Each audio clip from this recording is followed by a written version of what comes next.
Hey there, welcome to the Fulco. I hope you're having a great week.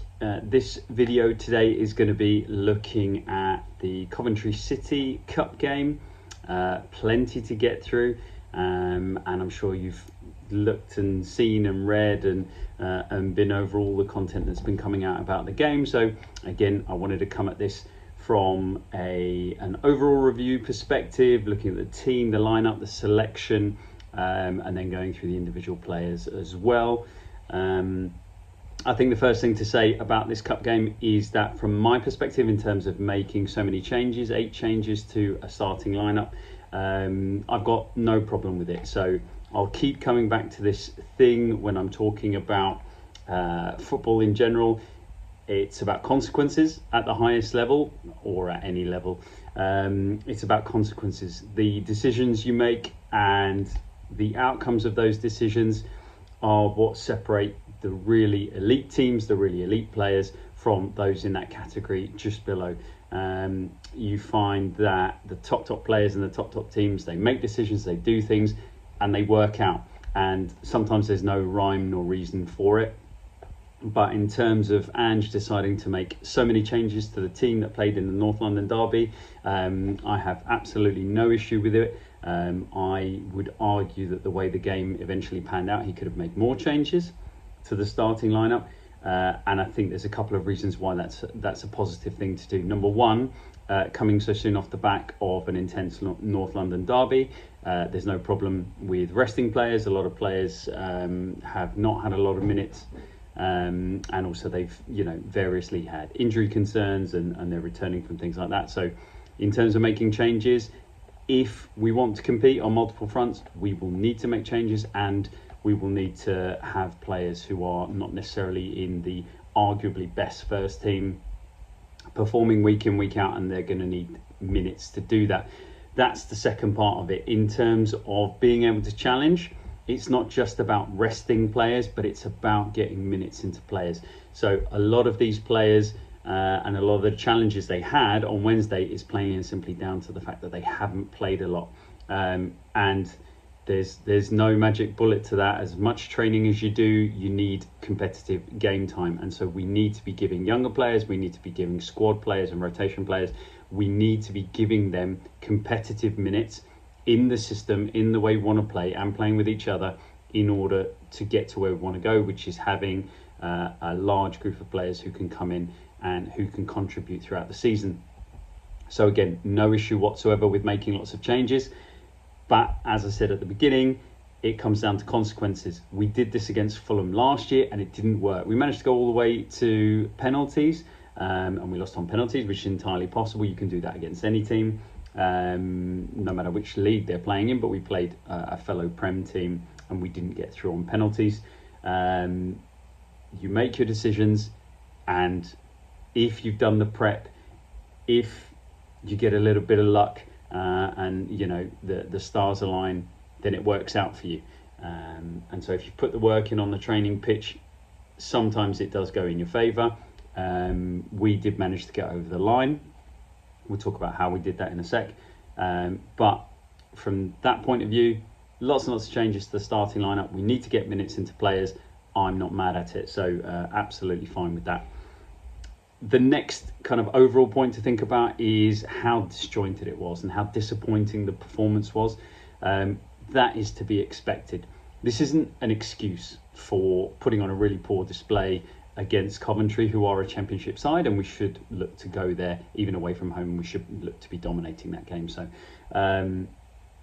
it's one of those things. You want your players to come in and you want it to be seamless, and you want the fluid attacking football and dominate possession and create lots of chances. However, that many changes to a team, that many players who have not played any competitive minutes together, it was always going to be disjointed. And my feeling on games like that is that the top level players need to kind of almost on an individual basis, they need to step forward and they need to make things happen individually.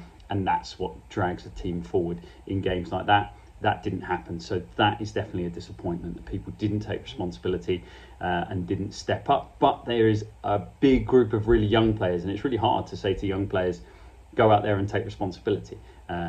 They haven't got the experience. They haven't played that many competitive matches. They haven't seen as much to identify situations and be able to think, in this situation with my skill set and with what I want to do and within this system and with this group of players around me, I'm going to do this. And all of that happens in a fraction of a second. And that's top elite players, what they can and they do. And we'll talk about that when we come to the changes that were made late on.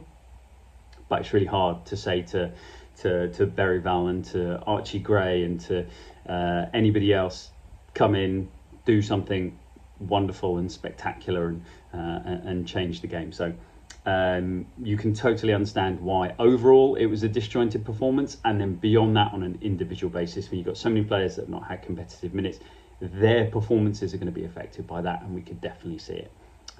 So that brings us on to the individuals across the game. We'll start at the back because for me it's easiest to do it that way. Fraser Forster, I know he's come in for a lot of criticism, but it is his first game all the way back since that Fulham game.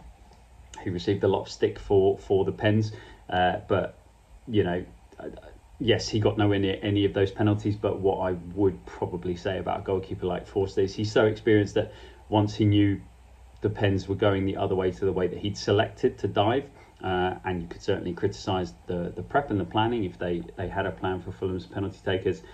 He was giving up on the way down. That wasn't him getting down that slowly. As soon as the ball was going the other way, he was giving up and he wasn't throwing himself across the goal. So anyway, that point aside, Forster, he looked a bit uncomfortable. He's not a goalkeeper who in his career has been used to play out from feet.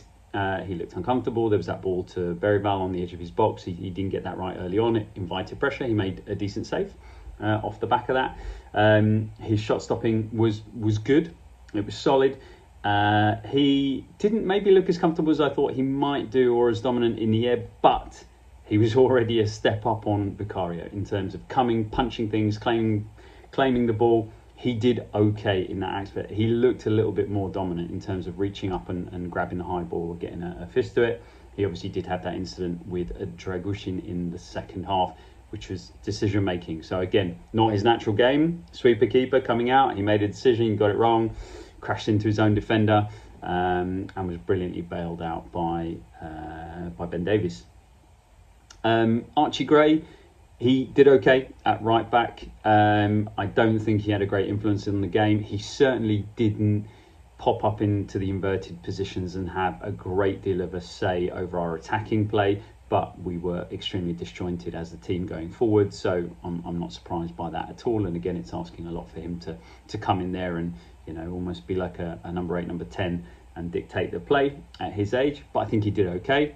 And very early in the second half, he took it upon himself, I feel, because I don't see this as being Ange's tactics, to play a couple of balls in and behind into the channels, into the wide channels, and actually they worked for us. I'm a fan of it. I really do think that the way we play, sometimes we can spin the balls in, especially when oppositions are narrowing the pitch and trying to really congest it, not necessarily just in a low block, but even in a mid block or with a high press. When they really congest that middle and we've got the 3 rotating midfielders and it gets really busy in there, I don't mind that. I don't mind one of those fullbacks coming in and then popping it into the channels if we've got willing runners from one of the front players or one of the wide men. So not a problem. He did that a couple of times. I liked it, and I feel like he took it on himself. So I hope that's the case, and I really do like that. And I hope that he didn't get torn strips off for doing it. Dragushin, solid. Good performance. He's clearly a good defender. He's a strong defender. He's good in the air. He might well be our best defender in the air, actually. And so he performed very well.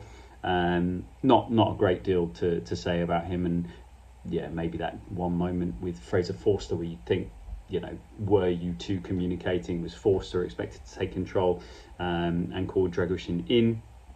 They clearly had a word about it afterwards. So yeah, a little bit of communication, but again, 2 players that haven't played competitively together. So that can be expected.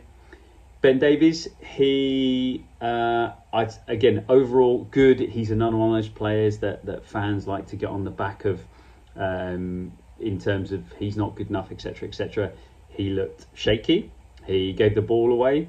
He trod on the ball, squirted under his studs, gave it away in a dangerous position in his own half. Again, those little bits and pieces, they are playing in a team that's under pressure because it's not performing, and he's had no competitive minutes this season.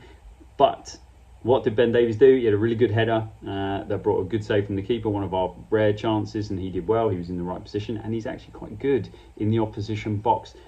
He's surprisingly good in from set pieces, and off the back of that goal-saving sliding challenge when Forster crashed into Dragushin and he saved a certain goal. It's a brilliant bit of defending, and he gets his hands out of the way as well.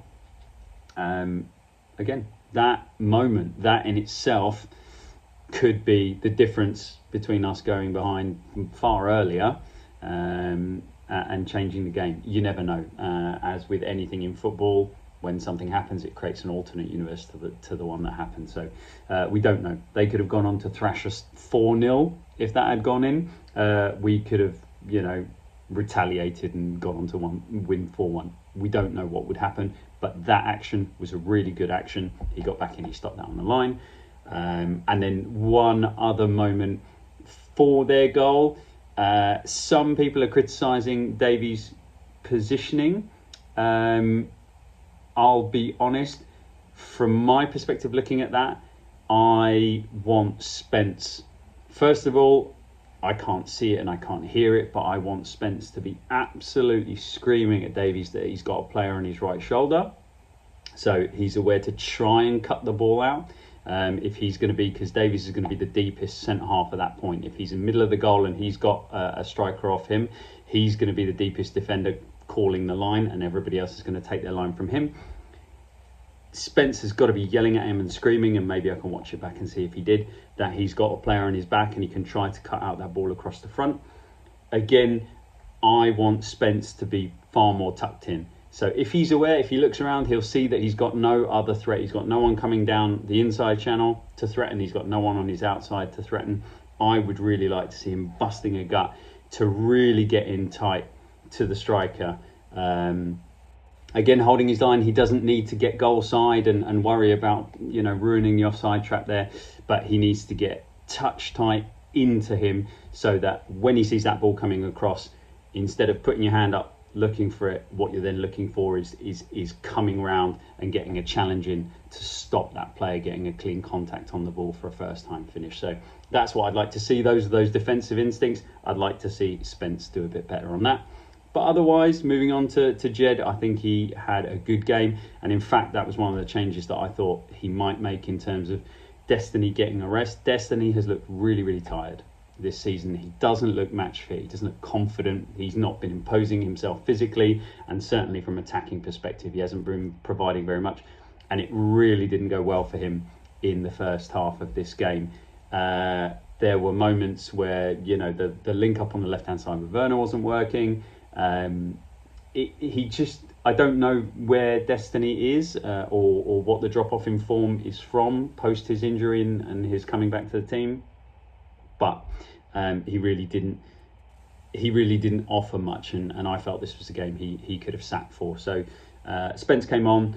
I'm glad Spence came on. Maybe I would have wanted him to come on for the whole game, and obviously Spence then pops up and gets that vital goal. And we know he's an attacking fullback, naturally a right fullback, but he's an attacking player. He loves to get in there, and great to see him commit. He's athletic, he gets in, he gets the poke past the goalkeeper, and he breaks down the resilient Coventry rearguard. So brilliant, really happy for him. The midfield, again, that midfield didn't work. It didn't produce anything of note for a very, very long time in that game. The first half, we had no efforts on goal. And I think Papsar has struggled this season. I saw it in pre-season as well. I think he's really struggling at the minute to kind of put it together and to figure out his best position and what it is he brings to the team. I remain convinced that Pap, you use his athleticism and you convert him to a 6. An all-action 6 N'Golo Kante style, but he definitely needs to improve on his ball retention and his distribution. His shooting even though when he was back at Metz, when we bought him and he remained there on loan, he was hammering them in from 30 yards plus, several times a season. He just has not shown that capability in a Tottenham shirt. He rushes it and his technique lets him down. So certainly 30-yard screamers could be worked on. I don't think we want to be relying on that. So Pat, you really got to step up and improve some aspects of your game. Lolo did okay.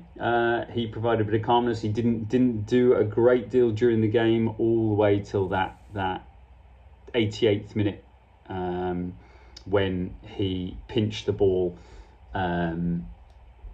Did really well. Two players around, did really well. Got in, got the ball, won the ball without giving away a foul, and then played a brilliant ball through to Bren for the second goal. It was an excellent bit of play from a player that has got that quality. He's tenacious. He won the ball. This reminds me a little bit of the good times under Conte. Drove forward and then played an absolutely perfect pass. The perfect pass for Bren to be able to score, to take that first time. So very, very pleasing. That one action was good. I think the rest of the game was again underwhelming. And he gave one away very early on. Again, that little triangle move off the keeper to play it to the centre half to play around the press. Got it completely wrong, slid it into midfield, and they were on the attack. So again, I want to see him improving on that. Berryval did okay. You can see he's a confident player. He did quite well. He held possession, but again, because the team was so disjointed and it wasn't clicking, and these aren't players that have played together, he was coming deep to get the ball. I think the bench told him off, especially in the first half. Get higher, we want to get you on the ball higher. He pulled out into a high right position to try and get the ball and affect the game. It didn't really work. But overall, I don't think there's a great deal to worry about with his performance. I think he did okay. He did well receiving the ball. Didn't concede possession too many times in dangerous areas that I can remember. So overall, getting minutes into him in a competitive match, it's what we want. It was neither massively positive nor negative at all. So yeah, just I'd say glass half full. Minutes in a competitive game, this is good for him. Odebear didn't really do much, and unfortunately it looks like he's got a fairly serious injury now. So that's a real shame that happened. It looked fairly innocuous in terms of him getting robbed of possession in a dangerous spot. Again, he went to take the player on, didn't get it right at all, and ended up getting injured off that action as well. So as ever with Tottenham, a double whammy of negative news on that one. But hopefully it's not too serious and we can get him back, because again, we need to get minutes into his legs. We need to get confidence up. We need to get him picking up the ball 1v1 and taking players on. I want to see more of it down that right hand side. I think he's probably better off the left, maybe coming in and onto his right foot, but I would really like to see him causing opposition fullbacks and wide midfielders more of an issue, taking them on the outside. So, and then creating that inside channel for players to attack and to underlap. So yeah, real shame, and I hope he has a speedy recovery. Timo had a really hard game. All the way since pre-season, he hasn't looked right to me, and I think he struggled on the pitch, definitely, but something looks off. He doesn't look happy. He looks, whether it's he's come back into pre-season and he's not playing particularly well and he knows it and that's affected him, but he's a very bubbly, energetic, zippy kind of character, and every single time I see him on the football pitch, he looks like he's got the weight of the world on his shoulders. He's not playing well at the minute. We know that. He doesn't need, the weight of the Tottenham fan base calling him this, that and the other. What he needs is a bit of support, and I think, again, he showed last season in some games where we'd had a pretty stolid and flat first half that he can come out firing and he can really provide a bit of pace and zip, especially off that left hand side. So he can be a player that contributes to this team if we get behind him, but by the same token, it's his job to produce when he gets on the football pitch. So I hope he can put it together. But again, another injury worry for Timo going forward. So let's see where we are with that we don't want to be losing too many of our attacking players, because then we really are threadbare. So let's see where we get to with that one. But yeah, Timo didn't add a great deal to the game, I'm afraid, and he cut a frustrated figure. And then Solanke had absolutely no service whatsoever. I think again he looked a bit tired as well. But yeah, really not a great deal to say, because we just didn't provide him with anything, and that's very disappointing. So again, changing an entire team, playing with loads of players that have not played together, you wouldn't necessarily expect it, but there was no service, no delivery at all for him. And I thought it was the right thing to make those changes. Maddison, Decky, Son, Johnson all came on, first team players, and they obviously made a difference. Son was quite quiet actually, but just his threat pinned Coventry. They looked a little bit more nervous on their right hand side, on our left when he came on. Most of what Coventry were doing to us was actually coming down the left hand side anyway, and they played really well. They had a good, not just counter-attacking game. It wasn't just a low block. They weren't sitting just in a low block. They were confident to play, and they were going to play forward quickly, and they did really well, obviously taking the lead, and they had some good chances as well. I think that Maddison and Decky really made the difference. I mean, you can obviously see that with Jed Spencer's goal. Lovely little ball around the corner from Maddison. That's the kind of instinctive stuff that can unlock difficult teams. Decky did, as he normally does, brilliantly, securing possession. He's so good at that. He can take the ball at awkward heights and angles, and he's so strong, and his technique is really good. He secures possession and then plays a lovely ball through the defender's legs. And as I said, Jed, really athletic player, gets in there, gets the touch. Brilliant, love to see it. Actually rang bells of Lucas Moura and against Ajax, and Dele Alli playing the ball. It was quite a similar kind of set of movements. So yeah, brilliant. Got back in the game, and then obviously Bren, delighted for him. I'm somebody that absolutely can see it for what it is, and I'm not, backing Bren saying he's been brilliant this season, because he has struggled. He's not producing everything we would necessarily want from him, because he's got all of the attributes. He's got technique, he's got pace, and there's more aggression to come from him, I think, and I really like to see that aggression when he scores the goal. He goes to the Tottenham fans, and he's not going crazy with the Tottenham fans, because we as a group of fans, and I'm taking this as a collective, it's definitely not coming from me, but we have not backed him, and some of the criticism and the stuff that came his way over social media is a disgrace. It's disgusting. It's not who we should be as fans of a football club.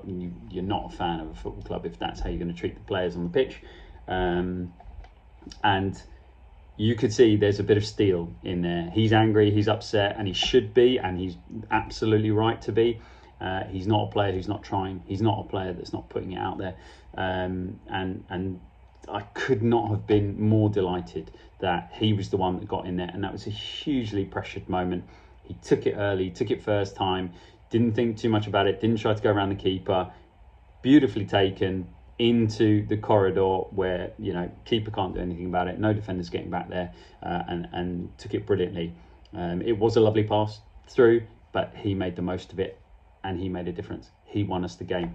Delighted for Bren, because he's going to have a lot more minutes with these injuries that we're talking about to Odebear and to Werner. So I want to see him take that forward, and I want to see him take that steel and that anger and that frustration and really channel it in a positive way, because I think he's got potential to be absolutely brilliant for us. So and I wouldn't mind actually seeing him coming off the left-hand side. If we have options of players to play on the right, I'd like to see what he could do coming off the left. So that's the team. That's it overall. As I said, to recap the general themes about the changes, not mad at it. We need to get minutes into legs. It was hugely disjointed as a result. That's also to be expected, but the more minutes we get through the players, hopefully the better the performance is going to be with these players playing with each other, and playing in different groups and different mixes with the settled first team players as well. We're going to need it.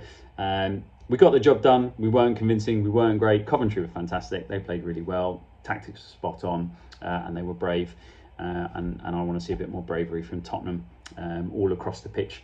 Plenty we can work on. Yes, we need signings. Of course, we need signings. We're not done.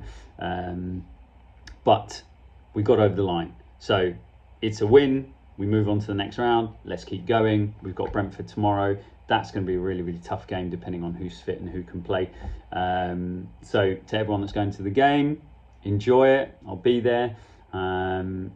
Hopefully we beat Brentford and that sets us up for a great weekend. It's been a long video, guys. Thank you. And yeah, let's hope for a positive result against a really difficult team. Come on, Tottenham.